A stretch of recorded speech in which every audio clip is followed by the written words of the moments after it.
Livro de Efésios, capítulo 6, do 1 ao 4. Diz assim: Vós, filhos, sede obedientes a vossos pais no Senhor, porque isso é justo. Honra teu pai e a tua mãe, que é o primeiro mandamento com promessa, para que te vá bem e vivas muito tempo sobre a terra. E vós, pais, não provoqueis a ira a vossos filhos, mas criai-os na doutrina e admoestação do Senhor. Queridos amigos e irmãos, assim como Adão foi informado que seu futuro estava atrelado à maneira com que ele se relacionaria com o Jardim do Éden, todo ser humano é informado a respeito do seu lugar de origem, lugar em que ele passou a existir. Adão e Eva existiram no Éden.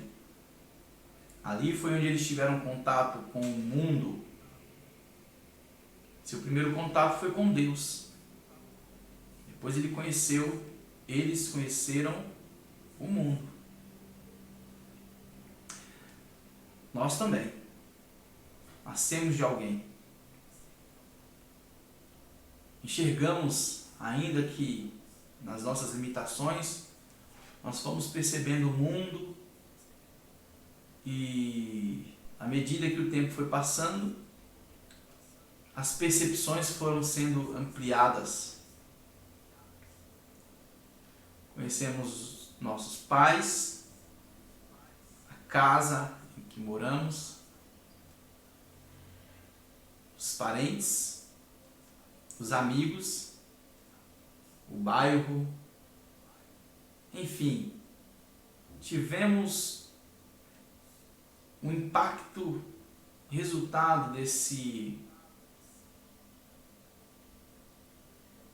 encontro com tudo aquilo que nos cerca.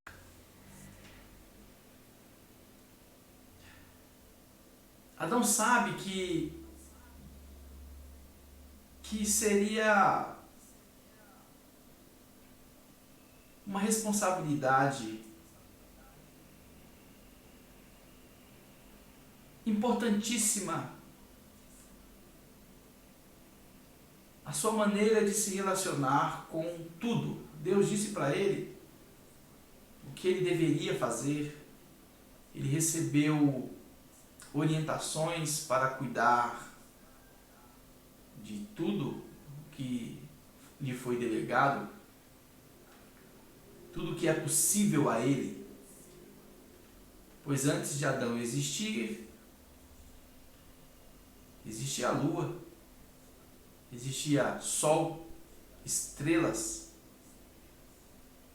e Adão não tinha qualquer domínio sobre essas coisas e qualquer influência sobre essas coisas.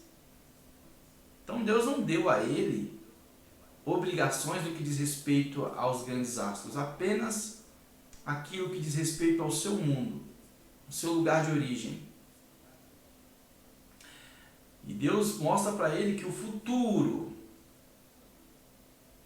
da sua existência, da existência de todos aqueles que virão após ele, e de tudo que o cerca, estará atrelado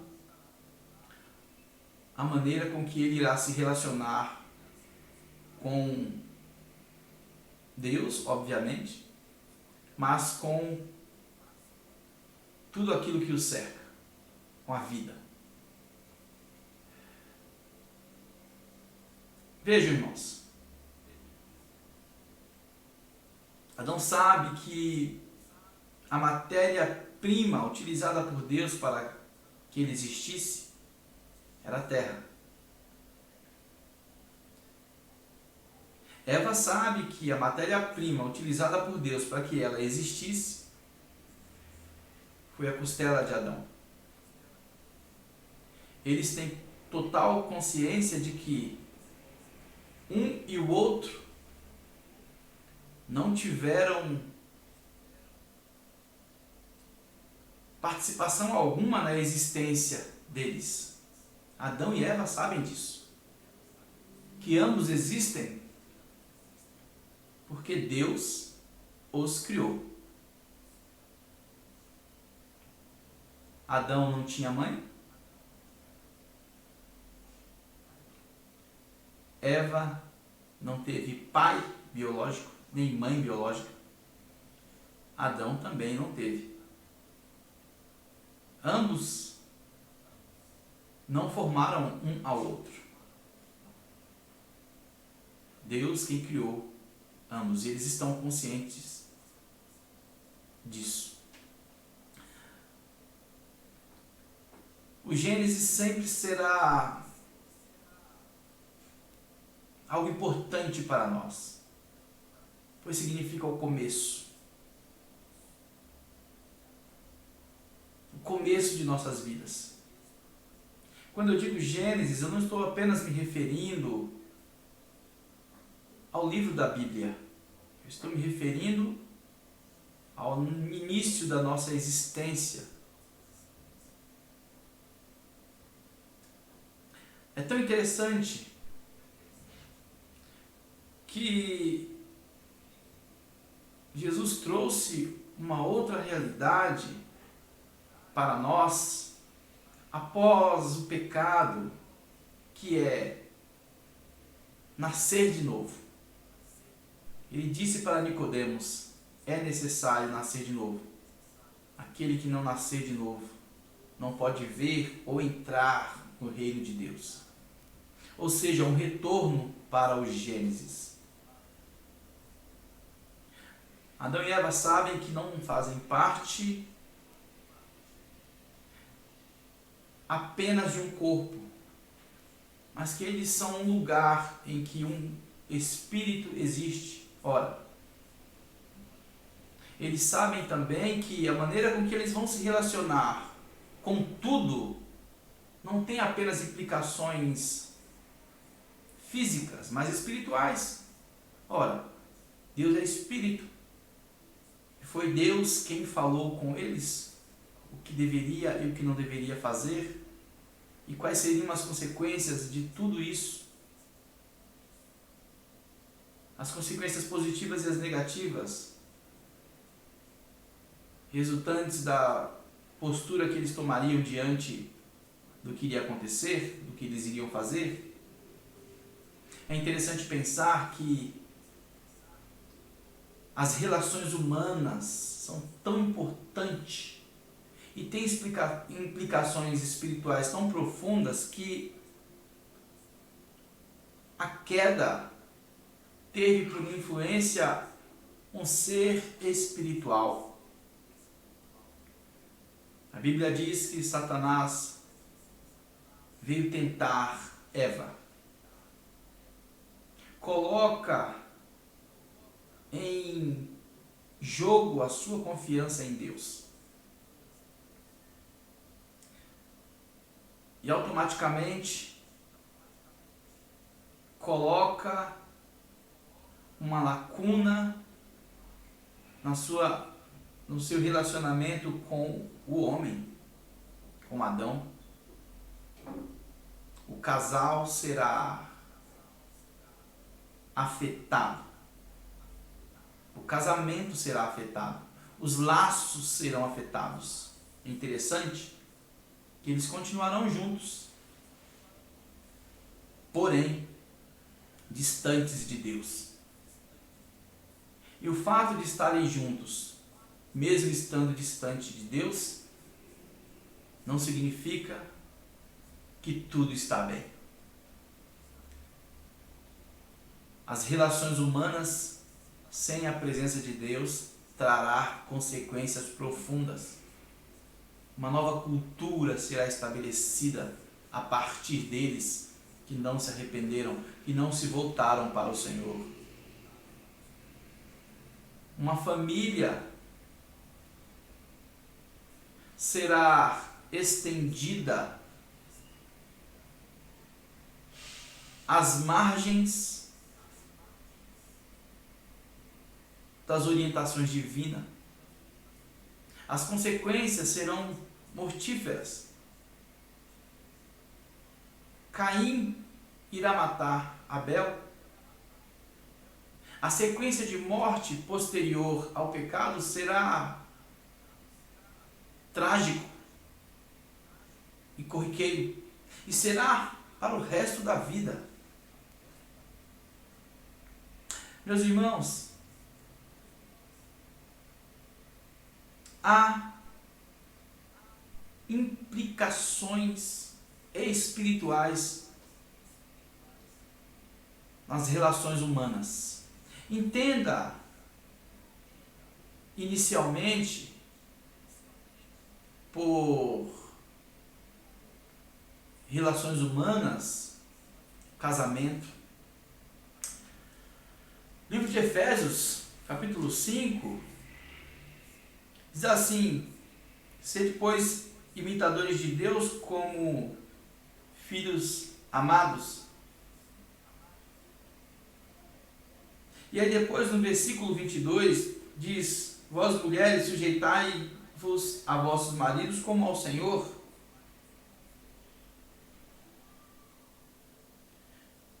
Mas vejam também que no versículo 25 diz: vós maridos, amai as vossas mulheres como também Cristo amou a igreja e assim se entregou por ela. Vejam que o relacionamento do casal não é colocado apenas como uma responsabilidade humana. O relacionamento entre eles envolve a presença ou a ausência de Deus. Da mesma forma como nós lemos no livro de Efésios capítulo 6, os relacionamentos entre pais e filhos. Vejam, meus irmãos, como eu disse, o Éden é um lugar de origem. E esse início de nossas vidas, esse recomeço ou esse começo, pois todos nós, muitas vezes, vivemos um recomeço. É interessante pensar em Noé quando ele entrou na arca, pois Deus anunciou o dilúvio, e a humanidade foi destruída. Quando Noé sai da arca, ele vai ter praticamente, ou em uma certa dimensão, a experiência que Adão teve quando passaram a existir. Ou seja, não há ninguém pela frente, apenas nós. Iremos viver uma experiência da existência de outros através de nós. Noé, quando sai da arca, é uma experiência muito semelhante, pois só está ele e sua família. Não existe mais humanidade. E eles terão que ressignificar a vida deles a partir dali, sem olhar para trás. Porém, esse não olhar para trás não significa sem lembrar do que aconteceu lá atrás. Adão e Eva não tinham lembrança do que ficou para trás quando passaram a existir, porque eles iniciaram a vida naquele momento. A responsabilidade deles era, entre aspas, como se fosse uma responsabilidade de um bebê, que mesmo sendo adulto, tudo é novo. Noé não. Ele já tem uma experiência de tudo o que aconteceu para trás. Ele tem em sua memória, ele e sua família, a experiência de tudo o que ocorreu com outras pessoas. E Noé tem uma responsabilidade muito grande agora. Um desafio pela frente. Sem dúvidas, há o desafio de não saber o que virá, como será tudo de agora em diante. Refazer a vida na terra será um desafio, algo novo. Mas também há uma missão importantíssima, que é como ele irá se relacionar com os seus familiares, tendo em vista que há um abalo emocional. E a maneira com que Noé irá existir a partir desse novo momento trará consequências boas ou ruins para ele e também para todos aqueles que fazem parte da sua vida. Você que me ouve nesse momento, a maneira com que você existe, sem dúvidas, não impacta apenas a sua vida, impacta aqueles que fazem parte da sua vida. Você queira ou não. Mesmo que você tente fazer tudo corretamente, se você internamente existe de uma maneira angustiante, de uma maneira deprimida, de uma maneira insatisfeita, esse teu modo de existir, ele pode não ser externado pelas tuas palavras, mas ele será externado através do teu modo de existir. E o problema é que nem sempre nós nos damos conta de que estamos existindo daquela forma. E nós passamos a não ter ideia alguma a respeito da realidade. Isso é tão profundo que Jesus disse que a lâmpada do corpo são os olhos. Se os teus olhos forem bons, teu corpo será luz. Se os teus olhos forem maus, teu corpo será trevas. E se a luz que em ti há forem trevas, quão grandes são tais trevas? Ou seja, é possível que eu enxergue a vida tendo as lentes dos meus olhos sujos e eu acredite que a sujeira está em tudo que eu estou vendo, mas eu não consigo perceber que são as lentes dos meus olhos, ou que são os meus óculos, ou os meus olhos. Vejam, as relações humanas, elas estão atreladas às implicações espirituais.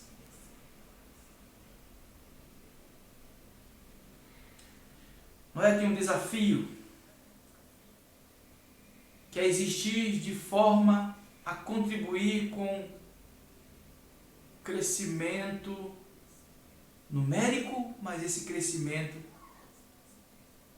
está atrelado às ordens vindas de Deus, e uma vez não percebendo, não sendo ensinado, não sendo levado a sério esses ensinamentos, haverá consequências que parecerá a princípio consequências físicas, mas serão consequências espirituais, que muitas vezes tentaremos reduzi-la a uma espécie de simplismo.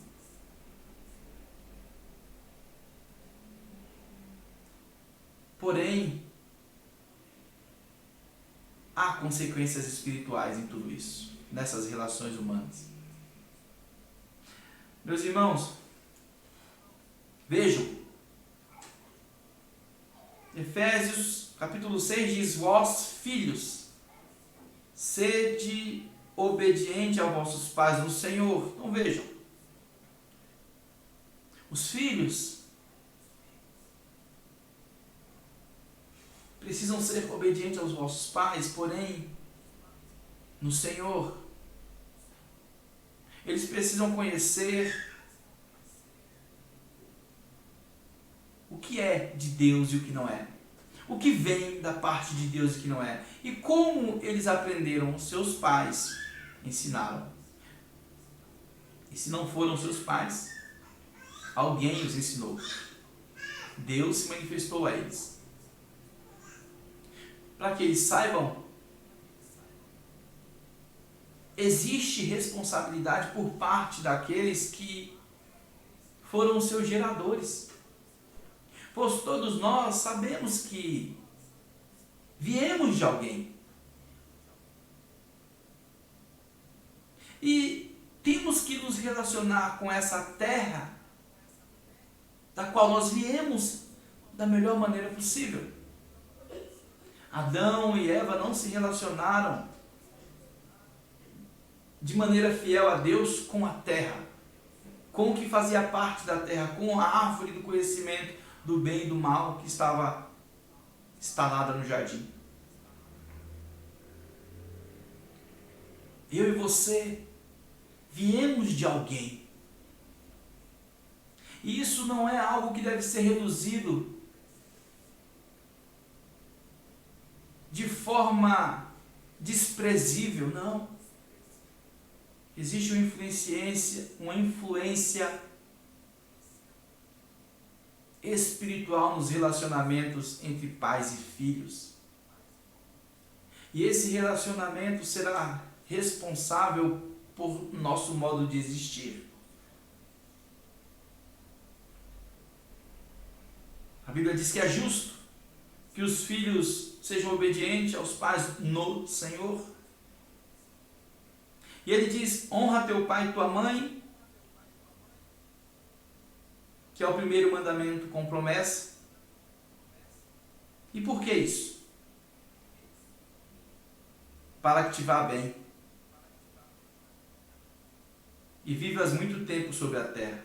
É óbvio, quando a Bíblia diz vivas muito tempo sobre a terra, ela não está se referindo apenas a anos, cronologicamente falando. Ela está se referindo a exista por muito tempo.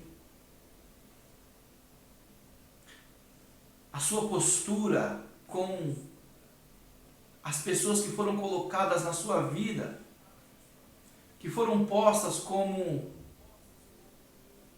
seres que existiram como matéria-prima para que você existisse, que foi o jardim do Éden, em que você foi colocado, de onde você foi extraído. É óbvio que você veio de Deus, porém, você existiu em algum lugar através de alguém.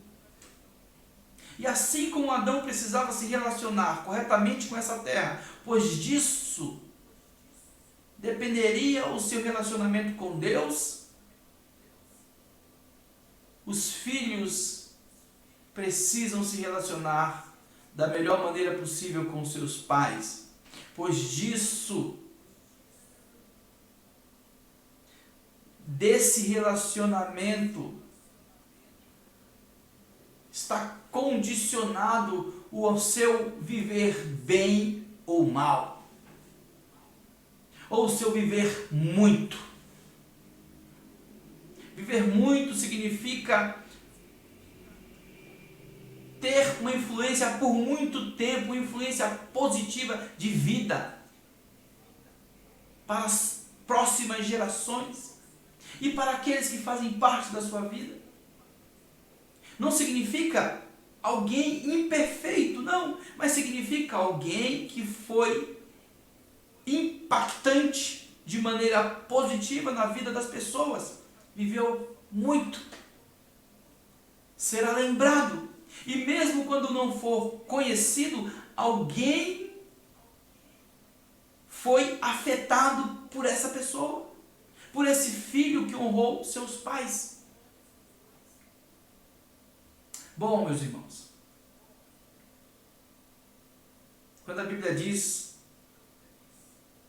honra teu pai e tua mãe para que te vá bem, ou seja, se esse relacionamento de honra com os pais, ele não for um relacionamento saudável e verdadeiro,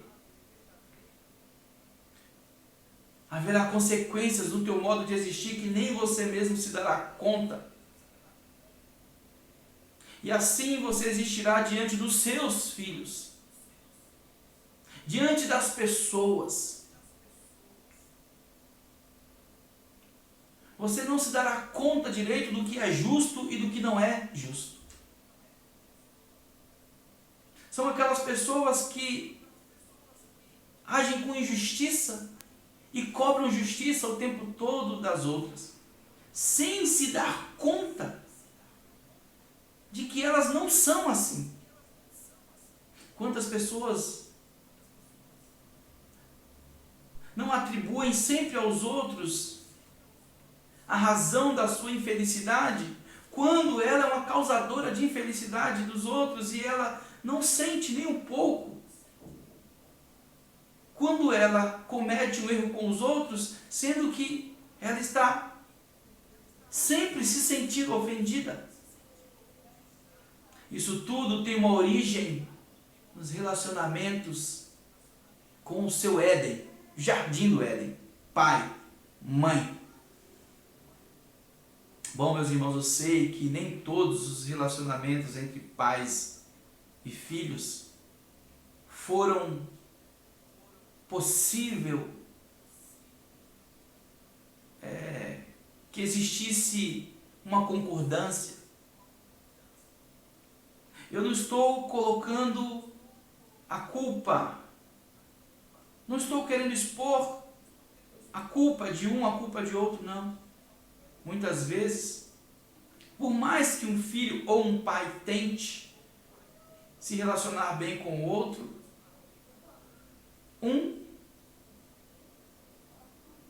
muitas vezes não permite que esse relacionamento seja bom, assim como marido e esposa.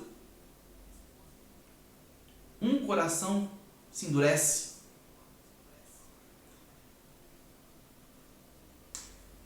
E tudo isso tem a ver com a influência de Satanás. Talvez alguém diga, mas você acha que tudo é o diabo? Eu não acho. Você acha que tudo de errado que o homem faz é o inimigo quem faz ele fazer? Não. Mas eu tenho certeza de uma coisa, que todas as vezes que o homem age de maneira errada, o inimigo está no controle. Não satisfaz a vontade de Deus. Não foi fruto do Espírito, foram obras das trevas. Todas as vezes que o coração do homem está disponível para uma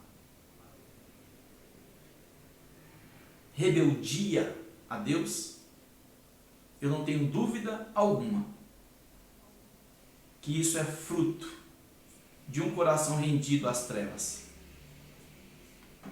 Meus irmãos, é possível que um filho se sinta mal ou ache que o mundo lhe deve, mesmo quando ele recebeu o que ele precisava.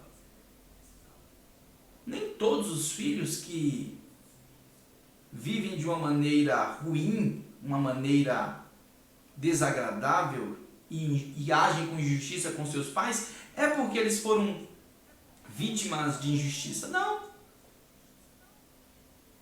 Ele é um ser humano que muitas vezes a fala de alguém de fora teve mais efeito na vida dele do que a fala de seus pais.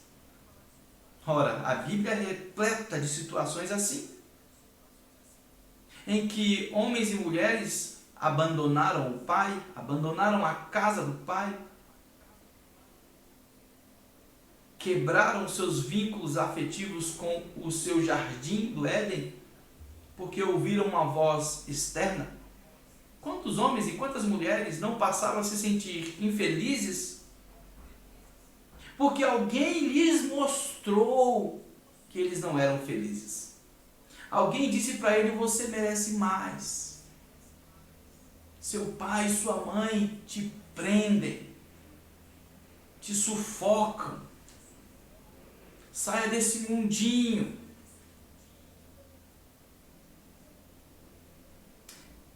Quantos não ouvem essas coisas sem fazer uma análise verdadeira com justiça? Que seus pais, tendo condições ou não no que diz respeito à vida, fizeram o que podiam fazer por ele? Mas ele ou ela resolvem sentir-se abandonado, vítimas de maus tratos pelos pais. Vejam, é possível que isso aconteça. Porém, desse tipo de relacionamento, haverá consequências espirituais que moldará a sua vida e a vida de todos aqueles que virão pela frente, que estarão atrelados a você. Vejam que no versículo 4 diz: "E vós, pais, não provoqueis a ira a vossos filhos, mas criai-os na doutrina e admoestação do Senhor." Vejam, em tudo o Senhor está envolvido.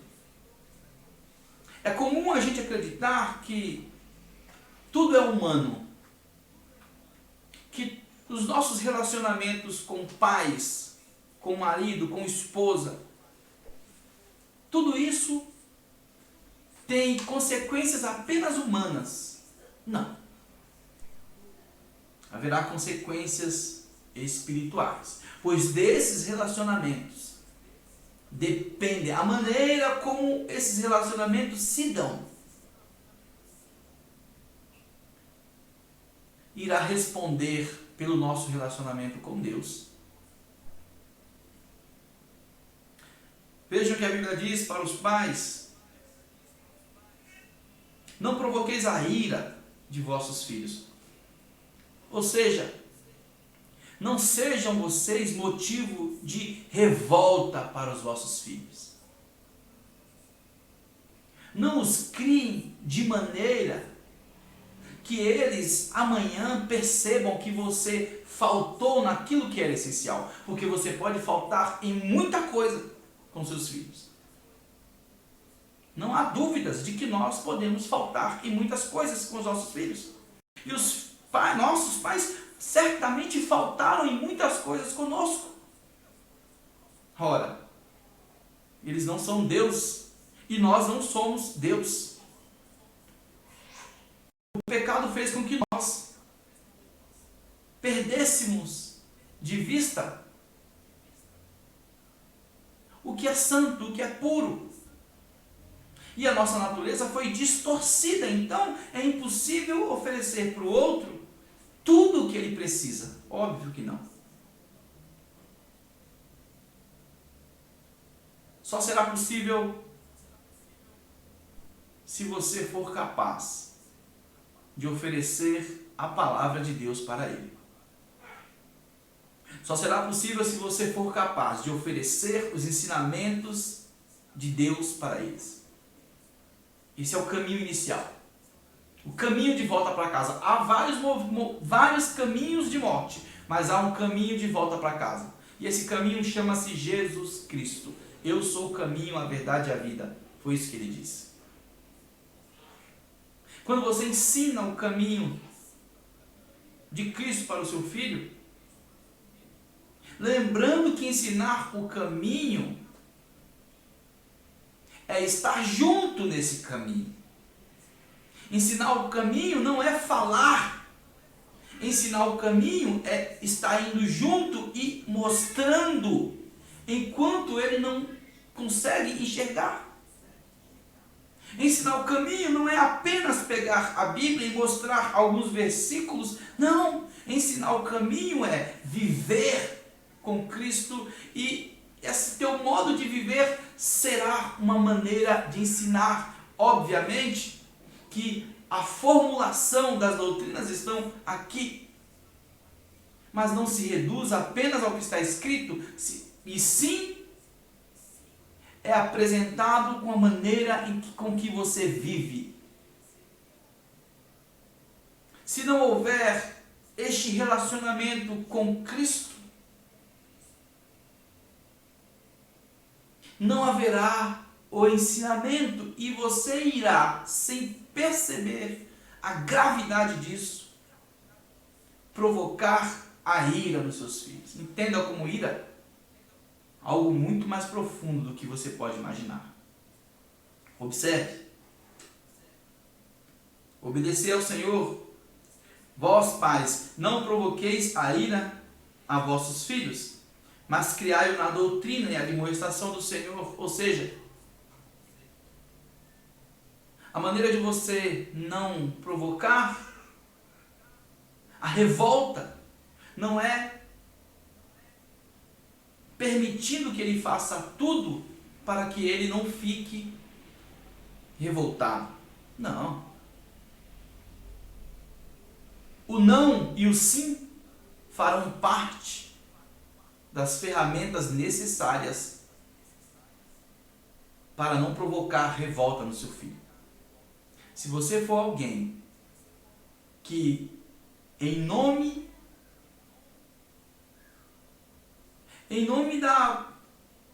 do medo,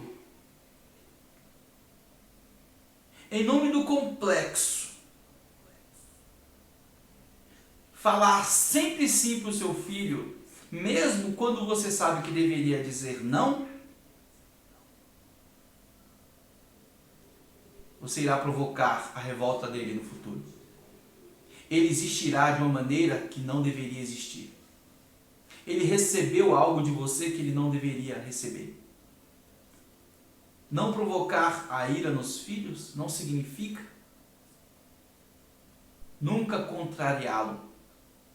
Não significa se ausentar da responsabilidade que você tem sobre ele.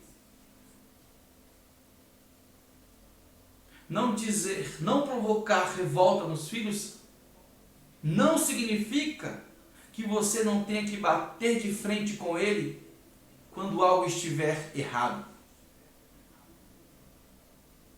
Um pai e uma mãe não pode achar que estão fazendo mal aos seus filhos quando eles forem firmes no que diz respeito ao que é certo e ao que é errado.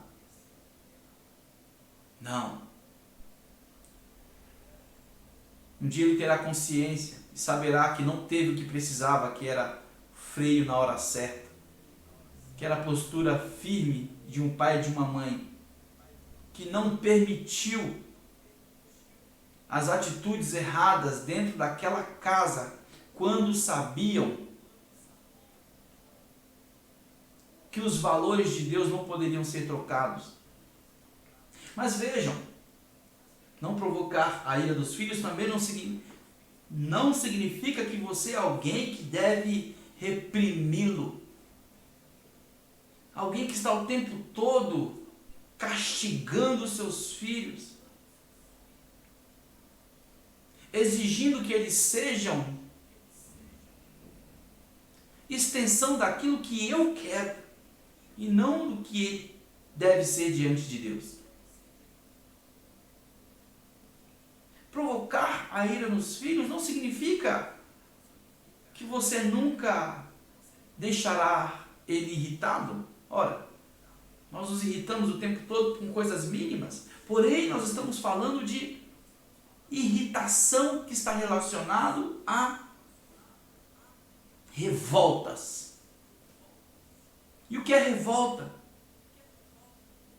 É quando olhamos para trás e temos a convicção de que não recebemos aquilo que era justo, aquilo que era devido,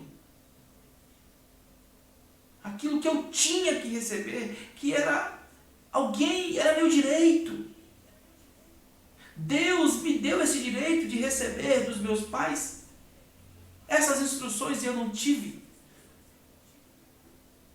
Nem os limites que eu precisava conhecer, ou eu recebi limites que eu não deveria ter.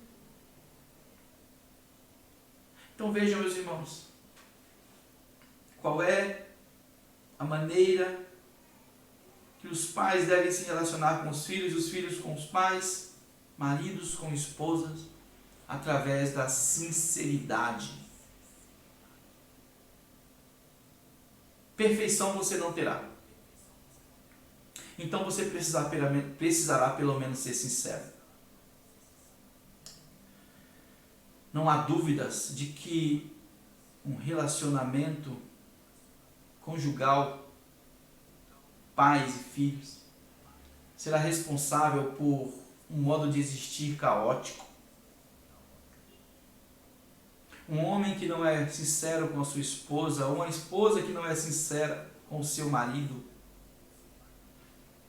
eles servirão um para o outro apenas como alguém que gasta seu tempo de vida. Alguém que fornece infelicidade para o outro,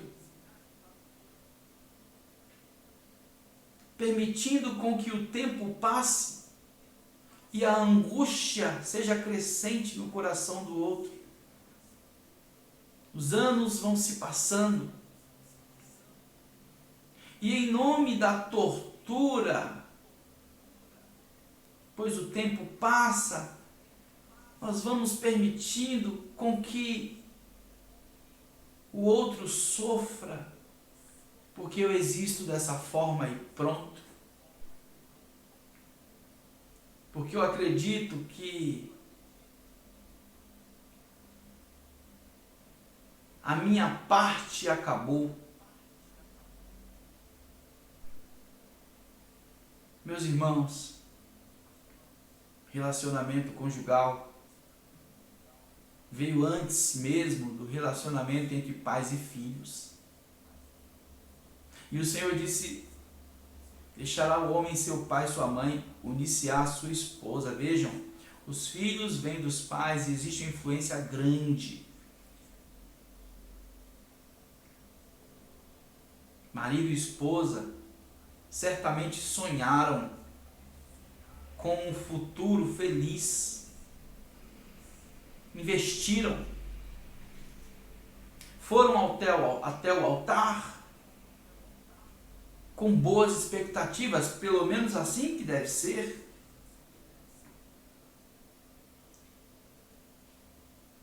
Acreditaram que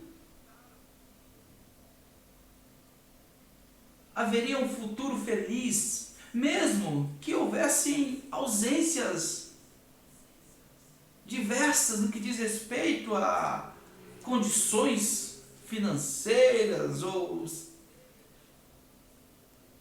situações, necessidades humanas. Porém, acreditava-se que o outro seria um instrumento a proporcionar felicidade em si e que ele disponibilizaria da sua vida para oferecer felicidade ao outro.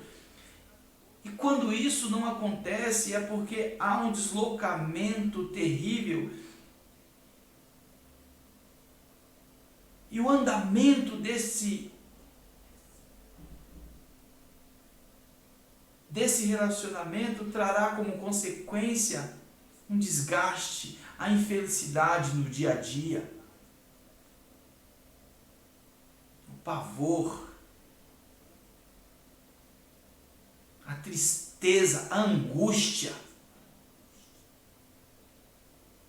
Porque todos os relacionamentos que a Bíblia fala entre homem e mulher, pais e filhos, eles estão vinculados à maneira com que nós nos relacionamos com Deus, com o jardim do Éden.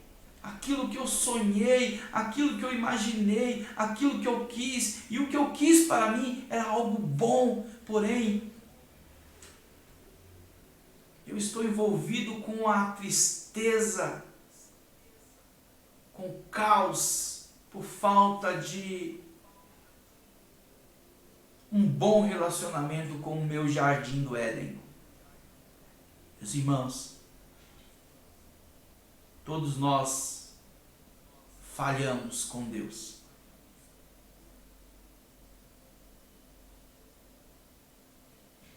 Todos nós pecamos e esse pecado será impossível ser retirado de nós a não ser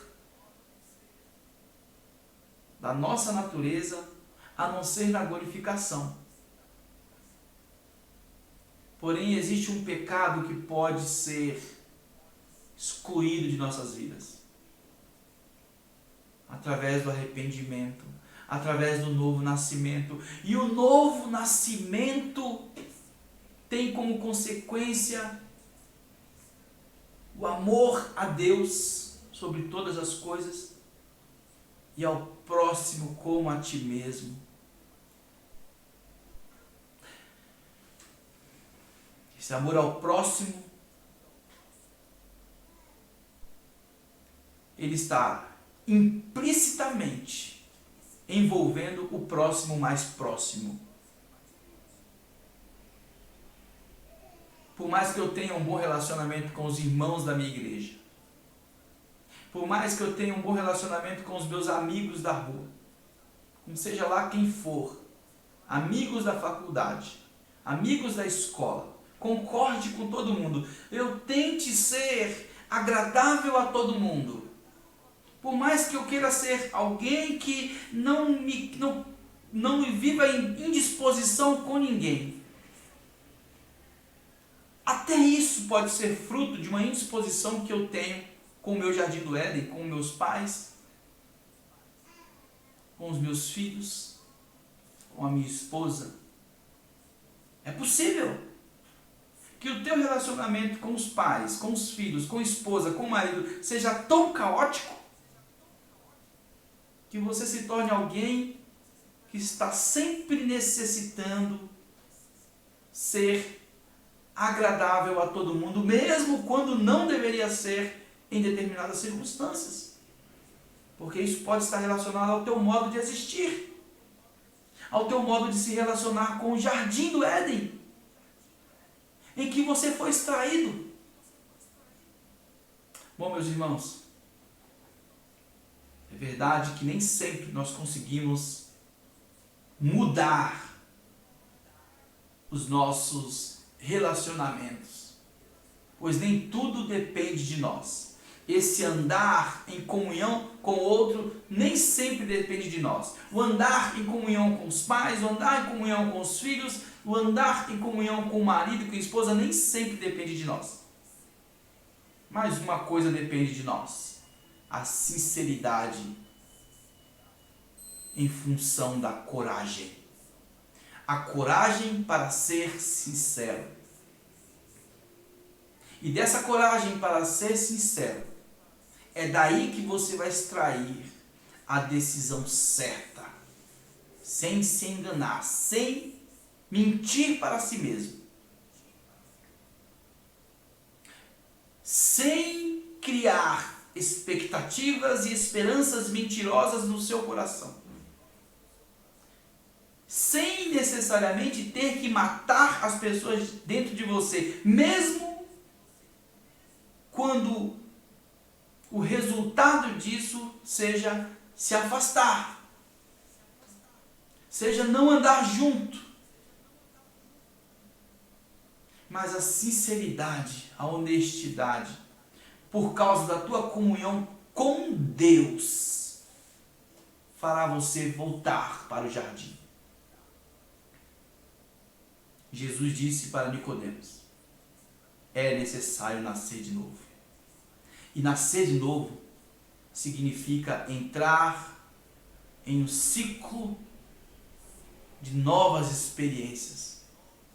Significa não voltar para o ventre da minha mãe. Jesus deixa isso bem claro para Nicodemos, porque ele fez essa pergunta para Jesus: pode o homem, sendo velho, voltar para o ventre da sua mãe e nascer de novo? Ele disse: não. Mas pode o homem, sendo velho, voltar para o caminho de casa, andar com Deus, ser sincero nos seus relacionamentos mais íntimos, ainda que estejam em condições não como eles gostariam de estar antes, mas as melhores possíveis, dentro da sinceridade com que ele oferece a todos aqueles que ele se relaciona.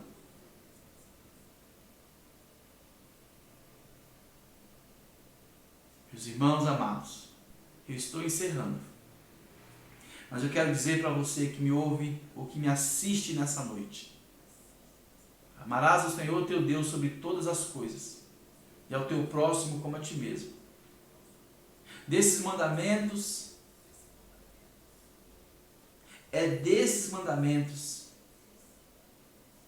que nós percebemos a realidade das implicações espirituais nos nossos relacionamentos humanos.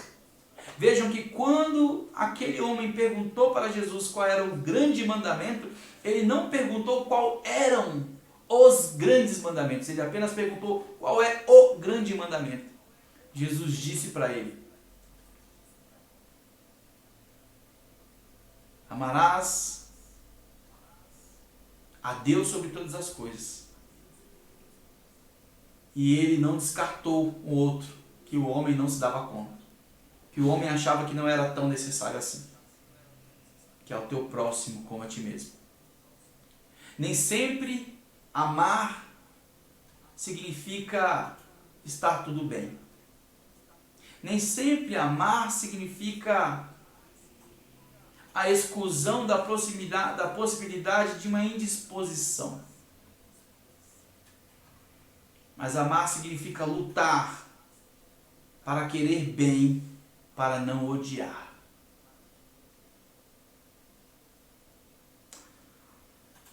Que Deus te abençoe e te ajude a se relacionar com o próximo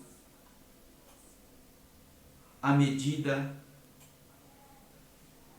do teu relacionamento com Deus. Uma boa noite.